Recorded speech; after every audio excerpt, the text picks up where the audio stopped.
شفاء لروحي وحبل المتين ورحمة قلبي وحصن الحصين. شفاء لروحي وحبل المتين ورحمة قلبي وحصن الحصين. وأمن حياتي وخير الدليل إذا تهت يوما مع الحائرين. فقرآننا هدينا والحبور وبشر يسلي الفؤاد الحزين. وفي الليل عند احتلاك الظلام سيبزغ منه الضياء. أعوذ بالله من الشيطان الرجيم. بسم الله الرحمن الرحيم. الحمد لله والصلاة والسلام على رسول الله وعلى آله وصحبه ومن والاه. أما بعد. Qarindoshlar, biz ilgirki darsimizda Sura Baqaraning 35 oyatini o'qib o'tgandik. İnşallah bugungi darsimizda shuning davomi, ya'ni 36 oyatni o'qiymiz. Bizning oldingi necha darsimiz Adem alayhissalatu vassalam bilan shayton alayhi la'naninki o'ttirdiki adovatning kelib chiqish ahvoli, asli sababi, jarayoni haqida ketayotgan. Alloh subhanahu va taolo Adem alayhissalomni yaratganligini malaikalarga aytib, malaikalarni Ademga sajda qilishga buyurdi. Malaikalarning hammasi sajda qiladi, ammo shayton, ya'ni iblis alayhi la'na sajda qilmaydi.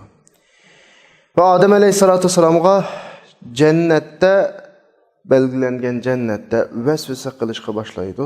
Dal vaqalik mush o'rniga kelgandi. Bugun o'qiydigan darsimiz Ademninki shayton tarafidan xatolikka tushirilganligini, shaytonning Ademni xatolikka tushirganligi, shu sababli jannatdan chiqarilganligi va zamonga tushirilib o'zining asli vazifasini boshlaganligi.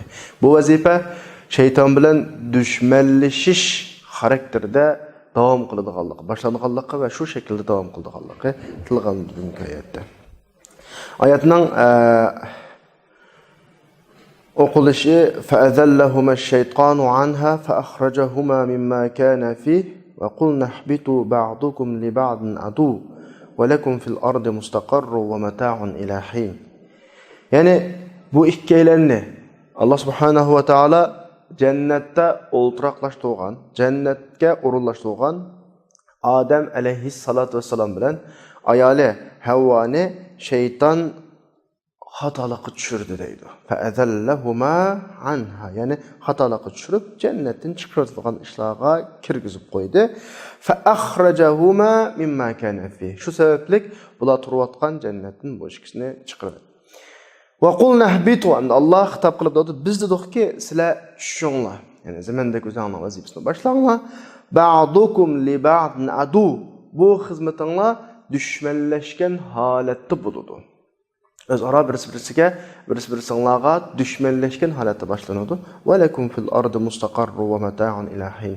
Sizler zamanda bir mezgil, yani Allah izni kılıp kıyamet boğana kadar ziminde tursizlar, ziminde yaşaysizlar, ziminde özağının vazifesini ada qilsizlar, ondan keyin hisobat daftari yig'ilib qiyomat buludu, qiyomatdan keyin bütün ishlarning hisoboti qilinadi degan mazmundagi oyat.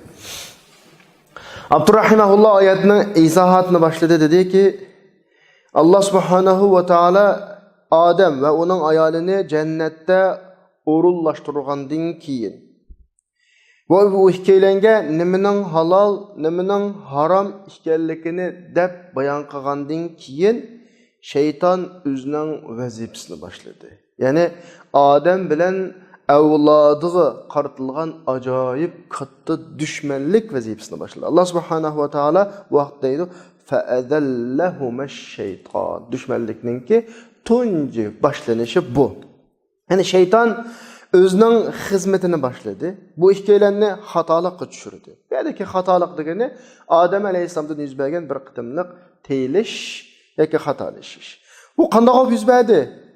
Allah subhanahu ve taala Adem ve ayoliga şeytanga ergashmaslikka nasihat qilgan tusa ve Ademge şeytanning bu ikkisiga dushman ekanligini yetkizgan tusa nima bunday yüz berdi? Sura Tahada Allah'ınki Adem Aleyhisselam'ın esketkenligi çıkıdı.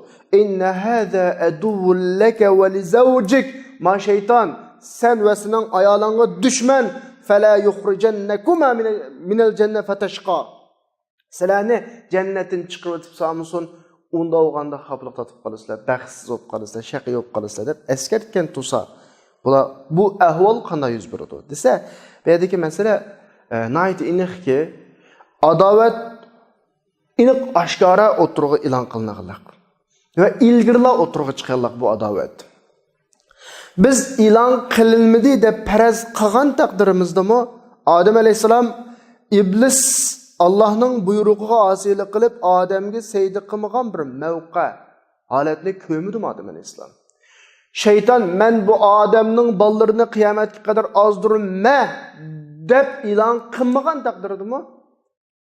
Allah malaikelerini Adem'e seydi qılamadı degan vaqtida iblisning Adem'e seydi qılmağanlıqning özü bir mesele. Adem Aleyhisselam bunu kömüdü mü? İblisning Adem'e ne kadar tekebburlik qiladiganligini kömüdü mü? Dedi o, ana hayrun minhu. Men bu Adem'den yaxshi dedi ya. Yeni bir ayette escudu limen halaqta tina. Allah'ın yaratgan muş mahluqqa men seydi qılamdım dedi ya. Demek bularning hammasi de Adem Aleyhisselam iblisning o'ziga yaxshilik ekemaydiganligini mengu bunga diqqat qilish kerakdi. İblis men Ademning düşmeni qiyomatga qadar ozdurma deb e'lon qilmasimi bu o'tgan ishlardan Adem Aleyhisselam bu nuqtani tunib yetish kerakdi. Yani Allah subhanahu ve taala iblisninki Ademga sajda qilishni rad qilish pozitsiyasidan chiqqan tabiiy ifodalar bilan bo'ldi qilmay shunu asıl meseleni demey Adem'ge şeytanın u ve onun ayağılığı düşmanligini iniq xabar qildi. Şeytan sana düşman, ayağılığına düşman dedi. İnne hâzâ eduvvun lek ve li zavcik felâ yuhricennekuma minel cennet feteşqa. Sizler cennetten çıkarıp sağmısın, çıkartıp kalmışsın, baxtsiz olup kalısılar, biteli olup kalısılar. Xaplık qalısılar dedi. Allah subhanahu wa ta'ala deydi ki فَأَذَلَّهُمَ الشَّيْطَانُ عَنْهَا فَأَخْرَجَهُمَا مِمَّا كَانَ فِيهِ. Şeytan bu iş köylerini hatalıkı düşürdü. Hatalık sebebini cennetten çıkardı. Nereden çıkardı? Kenger yaşavatkan şu paravan turmuştan çıkardı. Cennetteki kenger nimetten çıkardı. Tinçlikten çıkardı. Hatırcemlikten çıkardı. Bularının rızkı bulağı cafasız kiletti. Başka Allah subhanahu wa ta'ala yeni bir ayette فَلَا يُخْرِجَنَّكُمَا مِنَ الْجَنَّةِ فَتَشْقَى dedi. Cennetten çıkıp kalmışsın, sizler a nimetlerinin hemisinden kurup kalısılar dedi. Bu yerde bir sual soraş doğru kılıdı. Sual soruşumuz gerek. Nimişka Allah muşu sizler işkinlerini cennetten çıkıp kalmışsın, sen baxtsiz olup, sen cepat atıp kalısılar dedi.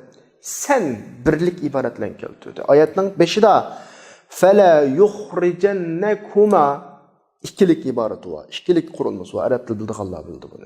Sizler işkinlerini cennetten çıkartıp kalmışsın. Eğer cennetten çıkartıp kalsa sen haplıkta kalırsa, sen cepat atıp kalırsa deyip ahirki ayetinin ahirinde birlik şekilde geldi. Yani işkilik geldi mi dünyada? Bu Allah subhanahu ve ta'ala'dan bizim diqqatimizin çekitiğen bir taraf. Yani ayol kişilen kişinin hayattaki hizmetine nispeten İşte oxşamagan cinsinin oxşamagan vazifesinin bağlılığına bir işaret, kiçikkina işaret. Yani ayol kişinin hizmeti eri öyge qaytqandan keyin eriga aram baxit bag'ishlash, rahat bag'ishlash.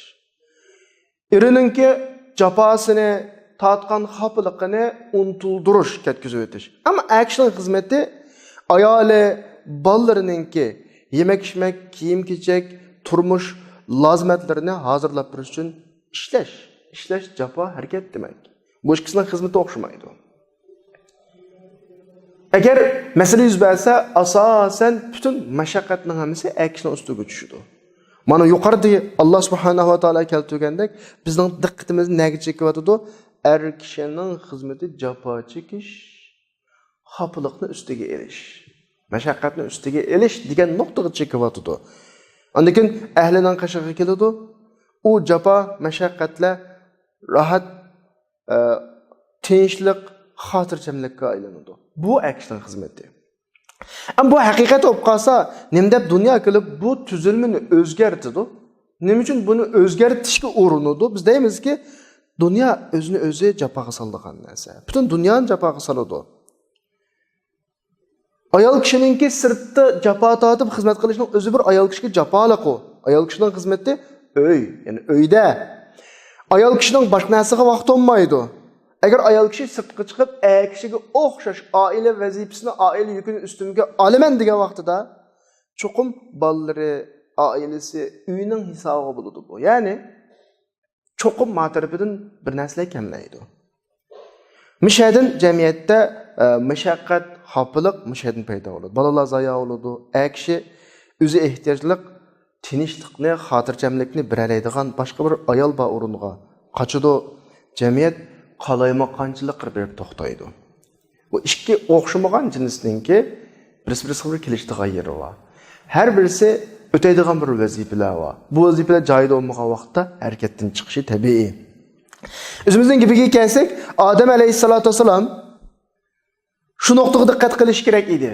Iblis odamni Allohning rahmatidan qo'g'ilishga sabab deb qaraydi.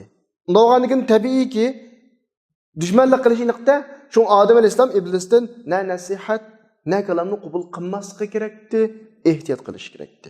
Lekin qanday bo'lib shayton Odam va ayolini jannatdan chiqarishga bo'lgan xatolikka tushgizadi. Xatolikka tushgizdi.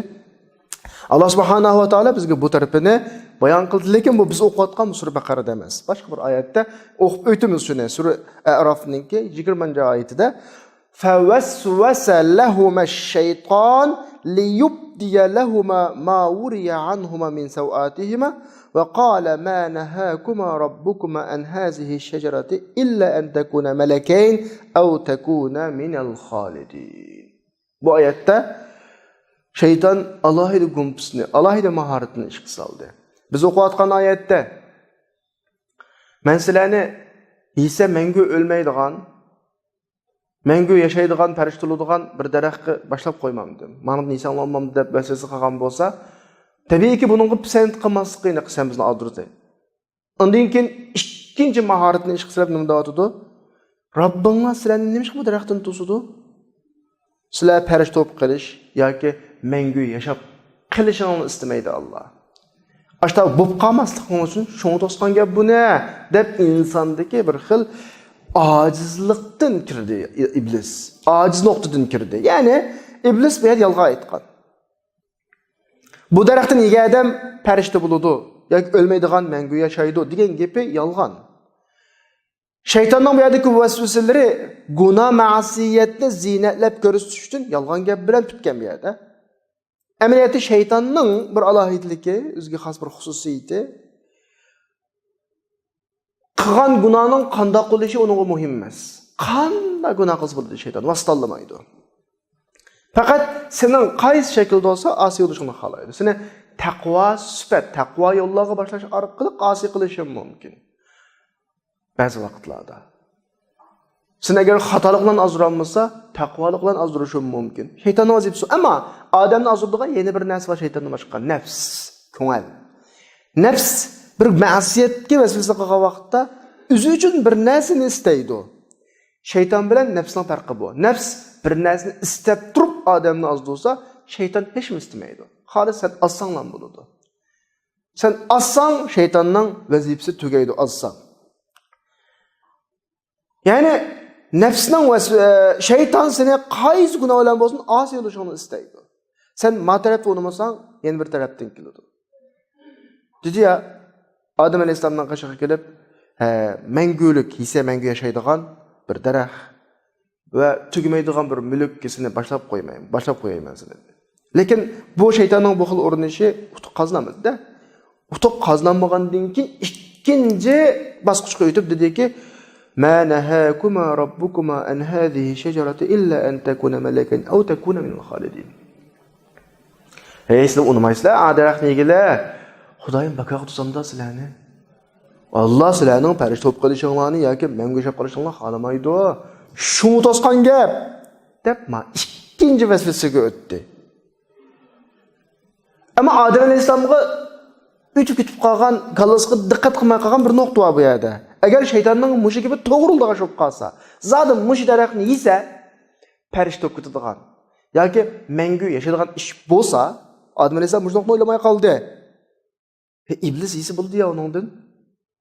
Allah subhanahu wa ta'aladan qiyomatga qadar mühlet berishni so'msin bo'ldi ya u.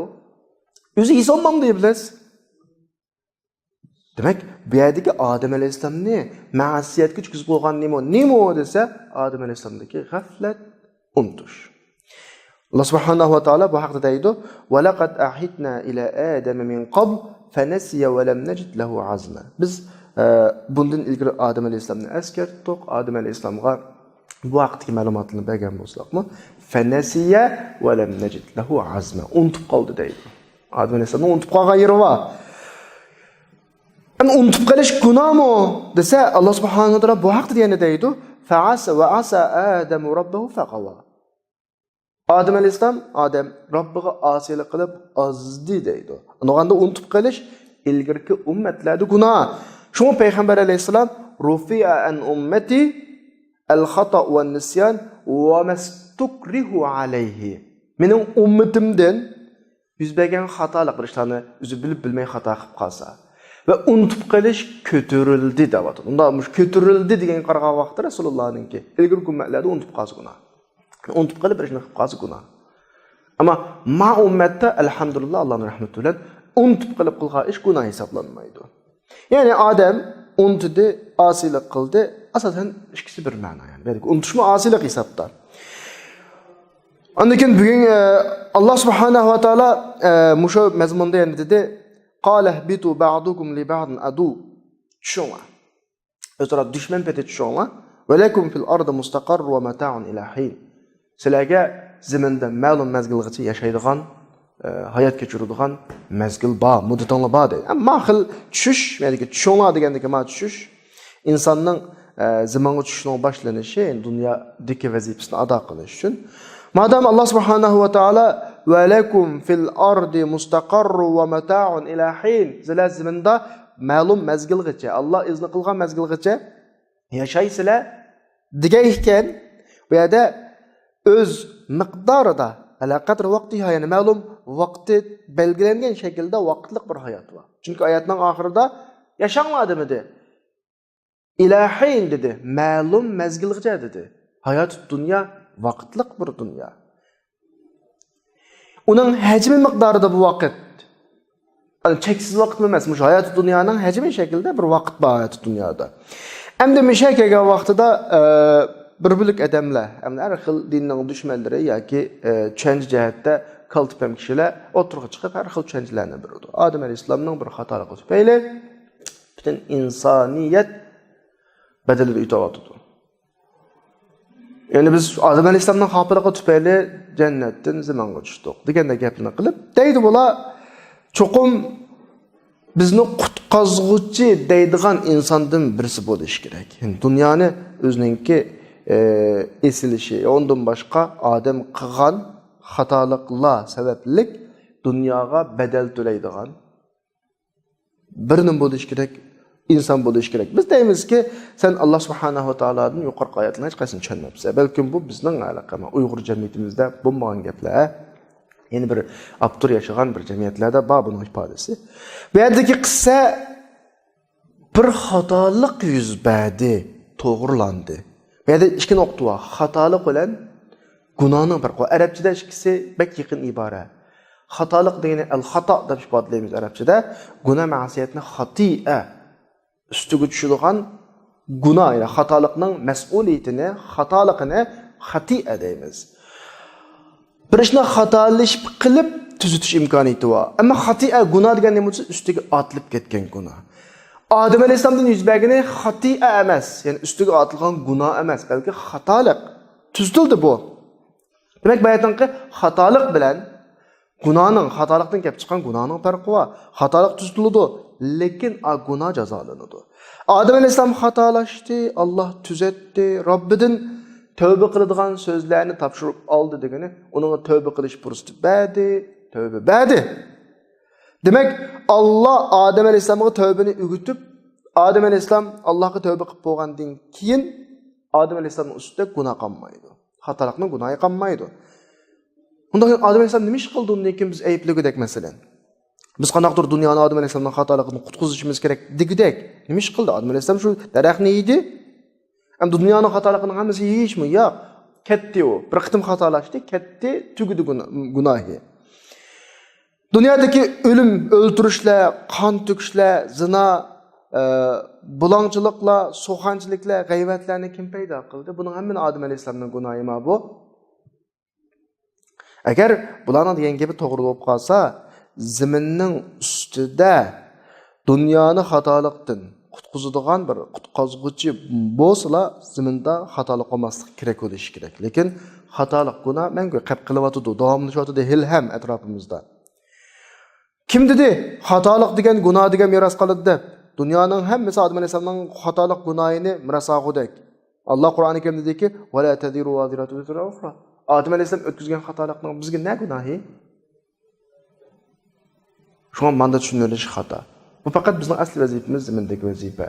Zaminda qiladigan ishlarimiz va Alloh bizni zaminda xalifa, ya'ni zaminninki vazifalik shaxslari, zaminni avod qilish, kontrol qilish, tartiblash vazifasini insonlarga topshirgan yerimiz va Odam alayhisolamning o'tkazgani bir xatolik, ya'ni bir qitimlik xatolashish tuzitildi, ketdi. U bizga meros qolganlik holati yo'q. Allah subhanahu wa ta'ala o'zimizning gapiga kelayli. Qulna va qulna bitu ba'dukum li ba'din adu. Tushunlar, o'zaro dushman holati zamonga tushunlar degan so'zdagi berdiga dushmanlik inson bilan shaytonning o'rtasida bo'ladi. Adovat ham yana inson din bo'lgan shaytonlar bilan mu'minlarning o'rtasida bo'ladi. Nima uchun bu adovat dunyoda ham davomlashadi, davomli askartiladi desa, chunki adovat bizni bu adovat aktivlikqa, o'yg'oqlikqa boradigan adovat. Mustashriqlar, sharqshunoslar islomga dushmanlik qiladi. Lekin bularning islomga ham bu dushmanligi bizga aktivlik beradi, energiya beradi bizga. Ya'ni biz ularga rad qaytarishimiz uchun bahs qilib, izlanib chiqamiz-da bir yerda. Shaytonning insondan bo'lgan qo'shinlari mu'minlarni dushman tutadi, dushman ko'radi. Bularning bu dushmanligi bizga imonut kuchi beradi. Xatolashib, g'aflatda qolmasligimiz uchun imonut kuchi beradi. Sening madamiki bir dushmaning bo'lsa, barliq yo'llar bilan uning ustidan g'alaba qilishga urin. Mana bu qoida dunyodagi. Bu bir o'yg'oqlik bu. Balkim insoniyat madaniyati urush vaqtida taraqqiy qilgan sur'atda taraqqiy qilib boqmaydi. Qachon inson taraqqiy qiladi desa, dushmanlashib, dushmanning ustidan g'olib kelaman degan vaqtidagi tirishchanlik bilan taraqqiy qiladi inson madaniyati. Dal mashta vaqtda anqadaga har raqib o'z raqibidan g'alaba qilish uchun tirishadi.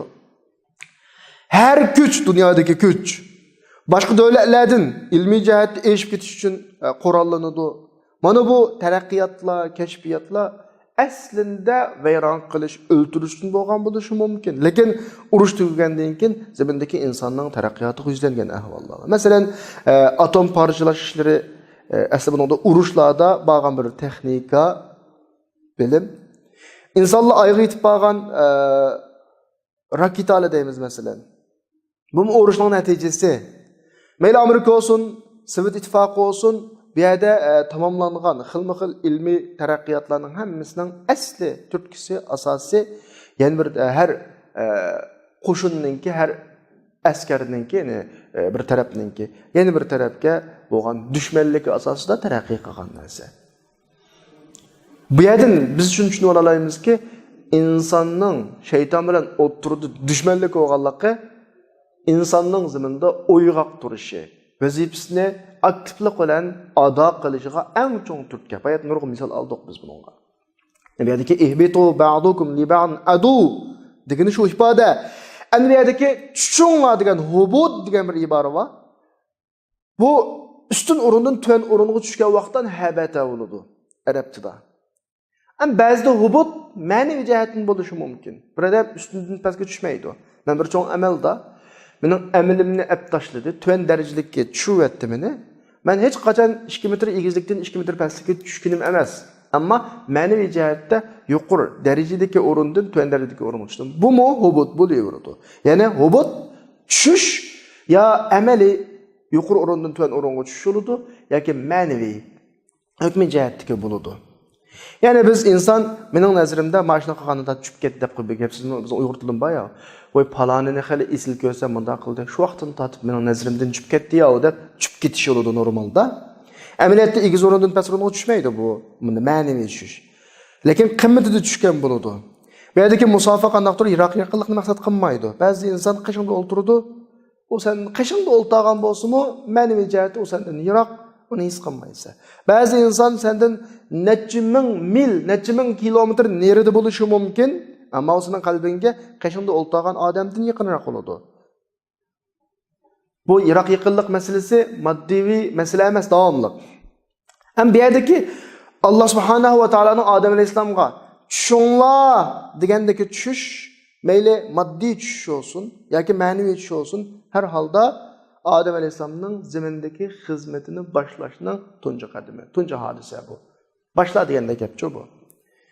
Bu yerdeki iman bilen küfrüne oturdaki adalet devam kılıvadıdı. Muş şekilde başlagan. Yani yukarıdaki de hem de Adem Aleyhisselam hatalaşkandan keyin, günah ötküzgenden keyin Hava Aleyhisselam bilen cennetten düştü. Zimindeki özünün hayatını devamlaştırış, hayatını başlaş için. İhbitu degen Allah'ın sözünün manası kelsek, Adem, Hava, İblis bulanın hemmesi iman tecrübesi tamamlanğandan keyin ziminga cho'nglar degan bo'ladi. 3 qartilgan bo'ladi. Chunki biz dedikki, jannatda yashagan shu mezgil Adem alayhissalom zimindagi vazifasini boshlashdan ilgirki imoniy tajriba mezgili, tajribani o'tkazdi. Adem alayhissalom xatolashganini ko'rdi, shaytonning qanday ozdirdiganligini ko'rdi, qanday tövbe qildiganligini ko'rdi. Zamangacha vazifasini boshladi. Alloh subhanahu va taolo odamga amaliy shaklda iblisning uningga dushman bo'lib, yaxshilik iroda qilmaydiganligini bayon qilib berdi. İnson va'da qilgan ishlarida yolg'onchi ekanligini bayon qilib berdi. Alloh subhanahu va taolo hayotning ham vaqtlik hayotning iqtidorlarining cheklik, hayotning huzur ne'matlarining cheklik ekanligini bayon qildi. Va lakum fil ardi mustaqarrun va mata'un ila hin. Ma'lum mazgil g'ij dunyoda yaşap nimetinin huzuruna alayızlar. Çeklikle çeksiz emez demekçi. Yani ziminde qep qalıdığan hiç kim yok. Menge qep qalıdığan. Yani Allah onunla takdir qilgan ömür miqdarida qep qalıdı. Ondan keyin öldü. Muşarqılık Allah subhanahu wa ta'ala Adem bilen avladını hayatını özünün nişanı qılıverishtin çekledi, eskertti. Çünkü hayatının huzuru, hayatının menfaati az, onun vakti qısqa. Yani Adem Aleyhisselam hesapta aldığınki ayette, bizde ayetinin devamını demedik. فَاَذَلَّهُمَ الشَّيْطَانُ عَنْهَا فَأَخْرَجَهُمَا مِمَّا كَانَ فِيهِ. Yani şeytan Adem Aleyhisselam azdadı, cennetten çıkardı, Allah çoğunladı, buyruk kıldı. Adem hatalaştı bu yerde. Çünkü bu hayattaki tunca hatalı şu ağaçka Adem nima kılarını bilmedi. Allah'ın Adem'e kılan rahmeti Adem'e tövbe kılışını öğretti ki فَتَلَقَّى آدَمُ مِنْ رَبِّهِ كَلِمَاتٍ. Adem Rabbinden tövbe kılıdığan sözlerini tapşırıp aldı. Bunu mu ügetti Allah? Hazır kadar ügütüyordu ya. Şeylerin isimlerini ügetti, onu ügetti, cennette turuşunu ügetti, yaşayışını ügetti, şeytanın düşmanlıkını ügetti. Hem de hatalaştı, hatalıktan tövbe kılışını ügütüyordu. فَتَابَ عَلَيْهِ. Allah Adem Aleyhisselam'ı tövbe etti. İnnehu huve tevvabur rahim. Allah tövbelerini kabul kılgıcı ve mihribandır. Yani Adem ile Hava zamanla kainattaki, dünyadaki hizmetine başlaş için düştü. Muşu hizmet başlaştın, muşu hizmetine başlaştın ilgili Allah subhanahu ve taala bu hikayelerini, bu yolun tedbiki nispeten ameli bir tecrübeyle ötkazdi bu hikayelerini, yani şeytanın az duruşlarına nispeten. Ve bu hikayelerini şeytanın bulağı düşman işkerlik bilen eskertti. Yani bu yerde masiyet yüz bergenden keyin Allah subhanahu ve taala bendilerine rahmet kılış için tövbeni yolu koyuş gerek oldu. Yani Allah çok amaçlı kıldı bir yerde. Yani hemen üretti ki Tövbe qilishni o'rgatdi hatto. Ashuna deyishimiz chunki tövbening yo'lga qo'yilishi bir asi xatolik o'tkazgan odamga ham qartliq rahmat emas, balki butun jamiyatga qilingan rahmat. Qanda bir odam o'g'irlik qildi, zina qildi, yana bir narsani qildi, Alloh unga tövbe berdi. Tövbe qilsang tövbe berman dedi. Bu shuningga qilganlar rahmat emas, atrofdagi o'shni qilmaganlarga rahmat. Bu qanday bo'ladi? Chunki inson xatolashib tövbe yo'qligini, do'zaxda mangulik do'zaxga mahkum qilinganligini bilsa, o'zining gunohida davom qilaveradi. Hadis neshidi u? O'g'ri, bo'ldilar. Mening ishim bitibdi deb o'g'irlaveradi, zarar bizga. Zinaxor o'zining zinasini qilaveradi, zarar bizga. Chunki uningga do'zax azobidan, oxirat azobidan qutulishga umid bo'lmasa, tabiiyki u xatolikda davom qildi, qaqadigan tazosan gadangichi bo'ldi. Chunki u mag'firat qilinish, tavba qilinish umidi yo'q. Manda holat bo'lib qolsa, haq qilgan askiligini qilaverib qolsa, badalini kim o'taydi bu yerda? Tabiiyki, shu xatolashgan odam yashgan jamiyat o'taydi badalini. Mu'minlar kishilarning ichidagi badal to'laydigan eng ko'p odamlar bo'ladi. Eng ko'p badal to'laydigan odam. Chunki bular yaxshilik, keng qusoq kishilar bular. Alloh subhanahu va taolo mu'minlarni afuga buyurgan, kechirishga buyurgan. Eng badal to'laydiganlar shu bo'ladi. ولا يأتل أولو الفضل منكم والسعة أن يؤتوا أولو القربى والمساكين والمهاجرين في سبيل الله degan oyatning oxirida وَلْيَعْفُوا وَلْيَصْفَحُوا أَلَا تُحِبُّونَ أَن يَغْفِرَ اللَّهُ لَكُمْ. Mu'minlarga Alloh taolo afu qilib o'tishni, bo'ldilar deb o'tishni farz qilgan. Bu nuqtadan xatolik bo'laversa, bo'ldilar deyaversak, buning badalini mu'minlar eng ko'p deydigan odamlar bo'ladi. Shunga osiga sening tövbe qilishing kerak. Tövbening ishki ochiq. Tövbe qilsang tövbangni qabul qilaman deb bu yo'lni ochib berishi uning bilan birilgan yaxshilik emas, amaliyotda hammalarga birilgan yaxshilik. Va antafu aqrabu lit-taqwa. Mu'minlarga taqvolikqa eng yaqin narsa afu qilish deb o'rgatgandan keyin biz kechiraveramiz mu'minlar. Xatolik o'tkazganlar o'tkazaveradi, kechiraveramiz, jim turaveramiz, sukut qilaveramiz, mayli davrimiz xafliqni biz tatadigan. Shun Alloh mu'min jamiyatga rahmat qilish uchun gunohkorlarning gunohining chekinish yo'lini qoldirdi. Qaytish yo'lini qoldirdi. Bu mag'firat qilish, tavbaning ishga o'chiq deganlik chekinish yo'li o, qaytish yo'li o. Yine Qur'oni Karimda nurg'un oyatlar bo'lib, mu'minlarni afuga qiziqtirdi. Rasululloh deydi: "Robbim menga 9 turlik narsani vasiyat qildi, men sizlarga buni vasiyat qilaman. Meni mayli yushurin oshkora bo'lsin, ixlos qilishga, samimiylikka vasiyat qildi. Boylik kambag'allikda bo'lsin, o'rta hol, normal mengishga vasiyat qildi. Menga zulm qilgan odamdan afu qilish, meni mahrum qilgan odamga berish, meni uzatgan odamga ulash, buni menga vasiyat qildi.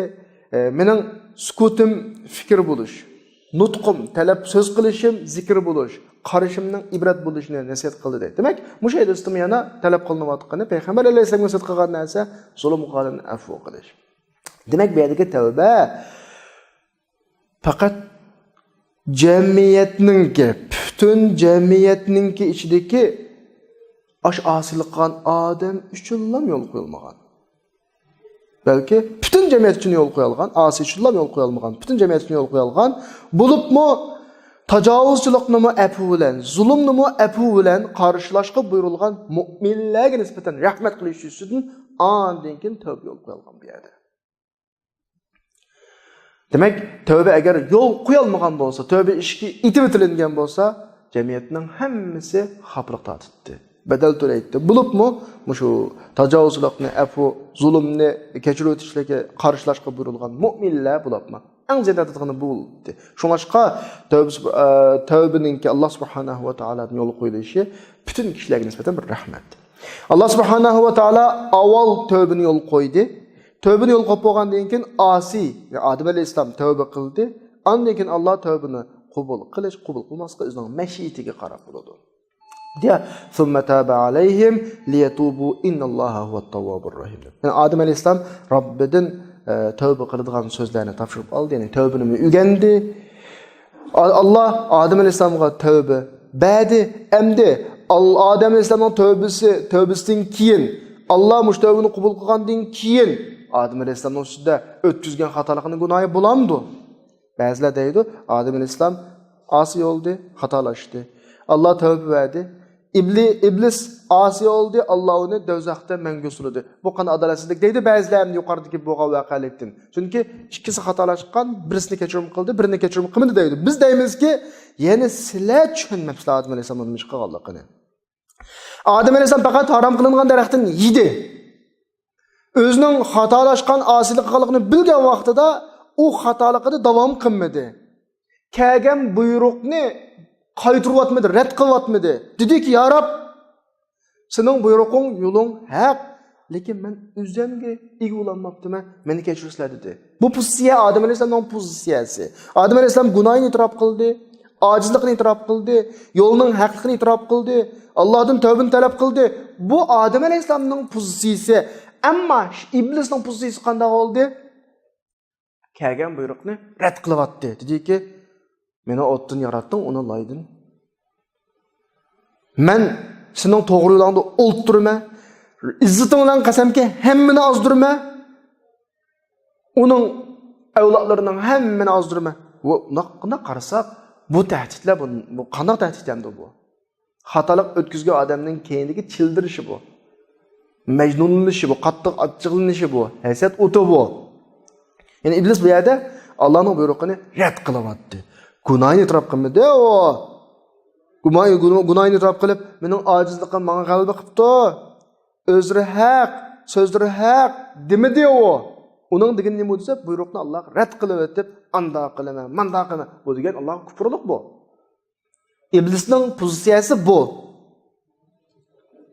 Şoňaşqa sen her qanday işte Allah'a buyruqni rad qilish uchun saqlanish kerak. Bu şeytanning ishi bu. Namoz o'qimasang mayli ki, namoz o'qimasang o'qiyolmadim, Xudoyim gunohimni kechirsang desang mayli ki, hargizmi namozning foydasi bor deydigan gapni qilma.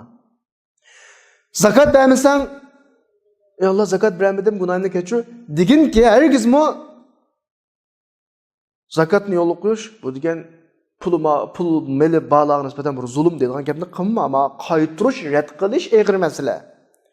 Allah'ın şeriatini tatbiqlayolmasang, bu şeriat degan yangi zamonga munosib kelmaydi deb bu orqali bu kofir bo'lgan bo'lsa, Xudoyim saqlasin bundan.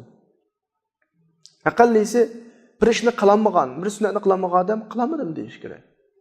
Uningga bu banalni ko'rsatib, masalani rad qaytirish urinish shaytonning ishi.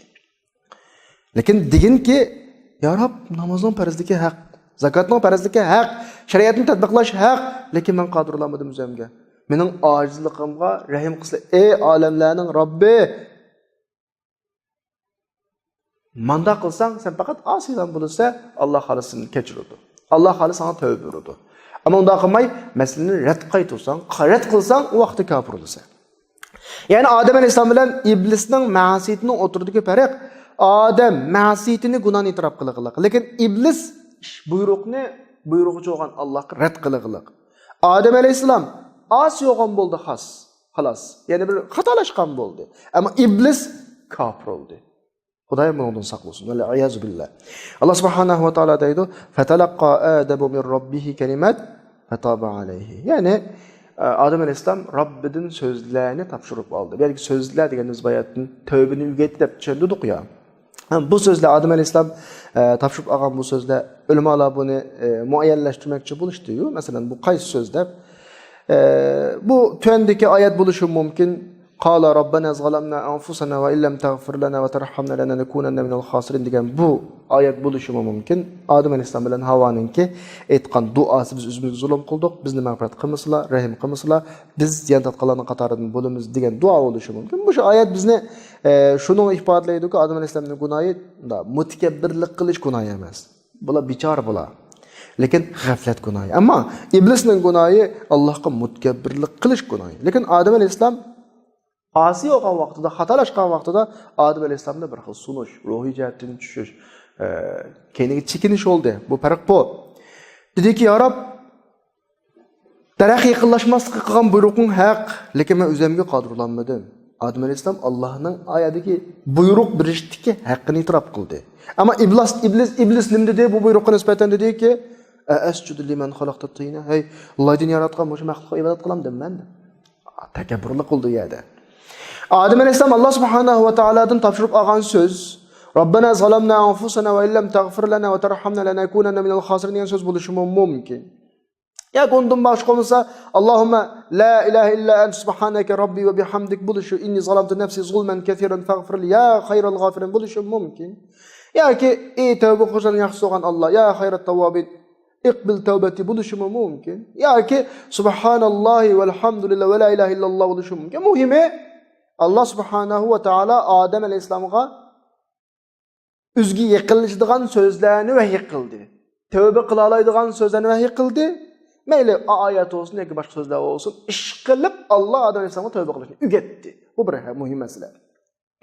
Endi Alloh mishaydi biz Allohningki Adem alayhisalomga tavba qilish uchun bir narsa so'zlarni o'rgatganligiga qarasak, jamiyat hayotidagi muhim bir manhajdan birini, prinsipdan birini topgan bo'lamiz. Chunki Alloh subhanahu va taolo degandek, tavbani yo'l qo'ymagan bo'lsa, bizga tavbani qabul qilganlik bilan bishorat bermagan bo'lsa, gunoh qilgan odam gunohidan mangu qaytmaydi. Dunyoning hammasi badalini o'taydi. Alloh subhanahu va taolo bizni ixtiyor qo'yilgan shaklda yaratdi. Majburiy programlashtirilgan shaklda yaratmadi bizni. Majburlash Allohning qudratini isbotlaydi. Lekin Alloh bizdan o'zini suyib kelishni, majburiy emas, Alloh taolani suyib Allohga kelishni istaydi. Shunga bizni ixtiyoriy tanlash huquqi bor shaklda yaratdi. Bizga osiylik qilish, itoat qilishga qodir bo'ladigan bir energiya yaratdi bizga. Biz mush holatimizda namoz o'qiy olamiz va o'qimay olamiz. Zakot bera olamiz va bermay olamiz. Madam bu yerda insonda bir ixtiyor tanlash bo'lgan ekan, inson ya ma'na tanlaydi, ya ana tanlaydi. Ammo men bir nuqtaga muhim diqqat qilish kerak. Alloh hargizmi bütün yo'l bo'yi yaxshilik tanlaydigan insonni yaratmadi. Bütün vaqtlarda yomonlik tanlaydigan insonni yaratmadi. İnsonda yaxshilikmi bor, yomonlikmi bor. Yaxshilarning ichidan bir qatim yomonlik uchib ketganlarmi bor. Yomonlarning ichidan bir qatim yaxshilik qilganlarmi bor. Ma banda mutlaq yaxshilik tanlaydigan yoki mutlaq yomonlik tanlaydigan shaklda yaratilmoqlik ma bizda. Shunga boshqa ba'zi vaqtda unutuymiz, sahvallik o'tkazimiz, xatolikka tushib qolamiz, ammo madam banda xatolikka duchor ekan, bandaning xatolik o'tkazib qilish ehtimoli bo'lgan ekan, Alloh tavbani yo'l qo'ydi. Nimishqa banda Allohning rahmatidan umid uzmaslik uchun. Allohga qaytib tavba qilishni tavba qilib qaytish uchun. Hikmatli keldi bir hikmatli so'zlarda. Ba'zi gunohlarga insonda bir xil tuvallik, xorlik, tavbani qoldiradi. İnsan gunoh qilib ba'zi tavba qilib o'zini-o'ziga bir xil bir narsa bo'lib ketadi hamda. Bu xil ahvol odamda mutakabbirlik paydo qiladigan ibodatdan yaxshidir. Bir odam ibodat qilib biz degan kim o? Biz degan kecha namoz o'qiymiz, kechasi qoyim, kunduzi soyim deb pocha yuradigan odamdan gunoh qilib, "Ya Rob, men gunoh qilib soldim ya. Bu meni kechirsin" deb mana shakldagi odamning ahvoli yaxshi degan bir hikmatlarmi bor. Lekin har holda yuqoridagi ekanda Adem alayhisalom hayotdagi xizmatini davom qilish uchun boshlash uchun tushgan vaqtida o'zining ustida hech qanday bir xatolikni ko'tarib tushmagan. Ya'ni Adem alayhisalomning xatoligi tugagan. Adem alayhisalom xatolashdi, tavba qilgan so'zlarni Alloh o'rgatdi, tavba qildi, tavbasini qabul qildi, tugadi. Oyatning oxiridagi innahu huvat tawwabur rahim. Yani bu yerga vaqtini azroq arab tiliga munosabatlik bir mazmunlar bor. Tawwab degan so'z arab tilida nurg'un gunohlarni qabul qiluvchi, nurg'un tavbalarni qabul qilish degan ma'noda. Ya'ni bu Alloh subhanahu va taoloninki nurg'un gunohni tavbani qanaqa qiluvchi, qabul qiluvchi desa, bir tavbani qabul qilmaydi degan gap chiqib qoladi bu yerda tushundim.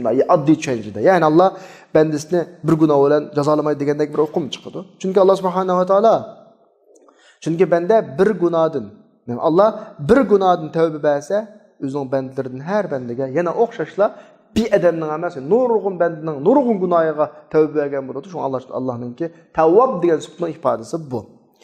Endi bu yerdagi sifatdagi tavvob tavbalarni qabul qilish degan sifatdagi bu mubolag'a, bu xil oshirma sifatdash ikki nuqtadan keladi. Ikki nuqtaga qaratiladi. Birinchisi, masala az adamlar tarafidan, az shaxslar tarafidan takrorlansa, yine bu ko'p bo'ladi. Yoki bir odam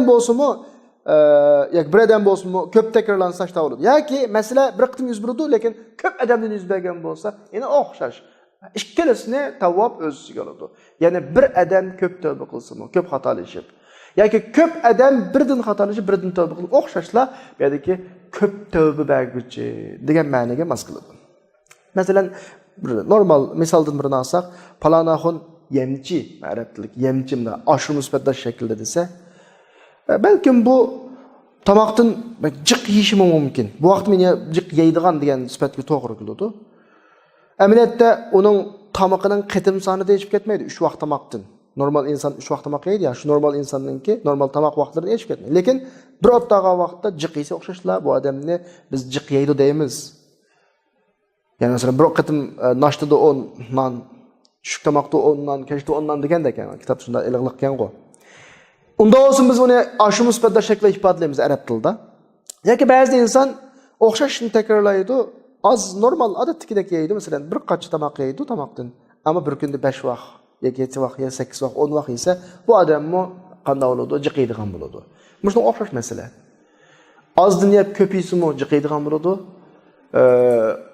Normal yeb, normal qitim, 3 vaqt yeb, bir qitimdan ko'p yeysimi jiqiydigan bo'ladi, o'xshash. Oyadagi masalami, tavvob masalami tövbelerni qabul qilish deb oshirma sifatida shaklga keltirishi bir odamning bir qatim qilgan gunohidan qilgan tövbesini qabul qilsa, odam jiq bo'lgandan yana o'xshash tavvob bo'laveradi. Yoki jiq odamdan az, har birisidan birdan bo'lsa ko'p bo'ladi. Lekin bir odamdan yoki az odamdan ko'p qatim gunoh yuz berib, ko'p qatim tövbeni qabul qilsa, o'xshash tavvob bo'laveradi degan boshqa gap yo'q, ha. Yani Allah subhanahu va taolo tavvob tövbelerni qilib, chunki Allohning xalqi ko'p. Xalqlarning har birisi bir qitim xatolatsa, bularning gunoh soni Alloh tövbe qilgan, ya'ni zo'r bir hajmda bo'ladi. Bir qitim agar bir kunda bir qancha qitim gunoh qiladigan odam tepilib qolsa, ya'ni Alloh yana tavvob bo'ladi u odam Allohga tavba qilib yuzlangan vaqtida. Demak, tavvob degani ko'p odamning gunohini yoki bir odamning ko'p gunohini hammani tavbasini qabul qilish degan ma'ni o'z ichiga oladi. Demak, bu yerda mubolag'a, ma'nodagi tavvob pek tövbe qabul qiluvchi degan ifodalaydi. Bu mubolag'a, bu xil ashur musbatdash, ashur holat ish harakat yuz beradi. Uni bir odam qilsa-mu. Ba'zida ashurma ish harakatda keladi, lekin ko'p qildigan odam ko'p bo'lganlik uchun bu deyveradi. Demak, Odam alayhisalom bir gunoh qildi, Alloh toib bo'lish kerakdi. Allohning toib, ya'ni toib degani arab tilidagi bir qitim tövbe berguchi degan ma'noda. Lekin mesela Odam alayhisalom tugamaydi. Odam alayhisalomning avlodlari undan keyin ko'p bo'ladi. Ular ko'p gunoh qildi. Alloh ularning ko'p gunohlarining hammasiga tövbe berdi. Shunashqa Allohga ishlatgan tövbesini qabul qiluvchi degan sifat ashur sifatda shaklda ishlatilgan. Innahu huvat-tawwabur rahim. Sayyidimiz Umar radhiyallohu anhuning qashiga bir ayol vaqirab, to'lab, yig'lab kelgan. Ayolning o'g'li o'g'irlik qilib tutib qolganda, o ayol Umar radhiyallohu anhuga kelib, "O'g'lim zot hayotda o'g'irlik qilmagan, mushqitim o'g'irlik qilib qo'ygan" dedi. Umar radhiyallohu anhu deydi, "Alloh bandisiga deydi, tunji qatim tutishdan rahimdildur." Ya'ni balangdan tutib qolgan qarg'a vaqtda cho'qim bundan ilgari o'g'irlik qilgan deydi. Demak, insonda ko'p ahvollar yuz beradi. Ko'p gunoh yuz beradi inson deganda. Tunji qatim gunoh qilib tutib qoldigan bir jinoyatchining bo'lish mumkin emas edi Abdurrahmon. Allah uni quyutdi uni. Bir necha qitim qilganda undan keyin uni tutdi. Bu vaqtdan bandalarning qildigan gunohi ko'p. Uning birdigan tövbim ko'p bo'lg'achqa, shu Allohga tavvob degan ashur sifatda shaklini ishlatgan. Yani tavvob degan so'z, ya'ni 1-2 qitim, 3 qitimdan keyin uni tutdi degan bo'ladi-da uni. Alloh subhanahu va taolo bandani bir qitim yo'gaydi, yana bir qitim yo'gaydi. Ammo banda eshiversa, gunohga cho'kib ketaversa, Alloh uni haddida to'xtatib qo'yadi uni. Mana bu tavvobning ma'nosi bu. Alloh subhanahu va taolo o'zining rahmati bilan tavvob, tavbasini qabul qiluvchi. Chunki bu yerda afv qiladigan, kechiradigan. Sana afv bilan davomli yaxshilik qilgan odammi bo'ladi? Hatto afv qiling'uchi deydi, "Kashki meni jazolasangchi, jazolagan bo'lsang, menga har soat afv bilan yaxshilik qilmagan bo'lsang." Degan Alloh subhanahu va taolo deydi, Tavvob Rahim. Alloh subhanahu va taolo Tavvob Rahimdir. Bandasiga har zaman tövbe qiladi, tövbe beradi. onun rahim kılıdı, bunun günahlarını kana kılıdı, keçirdi. Allah maşta süpetki egizat. Yani daima keçirdiğin bendilerime ba, daima epo kılıdığın bendilerime ba, şu derecede. Şunlaşka Allah subhanahu wa ta'ala kelgen bu süpet, normal süpet şekilde kelmey, tavap şekilde kelgen. Şunu öğren bugün dersimiz ahırlaştı. Dersinin devamını 2 saat devamlaştırırız. Ve ahiru da'vana enelhamdülillahi rabbil alemin.